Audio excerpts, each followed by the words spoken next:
దేవునికి స్తోత్రములు. మీ అందరికీ నా వందనములు. ఈరోజు దేవుని వాగ్దానము. పాతవి గతించును, ఇదిగో క్రొత్తవి ఆయను. 2 కొరింథీయులకు రాసిన పత్రిక 5వ అధ్యాయం 17వ వచనం.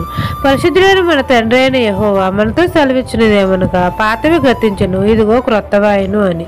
తండ్రి ప్రియకుమారుడైన యేసయ్యనందు మనమందరం నమ్మిక ఉంచాలి. ఆయన పరిశుద్ధ రక్తంలో కడుగబడి మన పాపములను ఒప్పుకుని విడిచిపెట్టిన ఎడల తండ్రి మనలను క్రీస్తు ద్వారా తనతో సమాధానపరుచుకుని మనకు సమాధానంను అనుగ్రహిస్తాడు.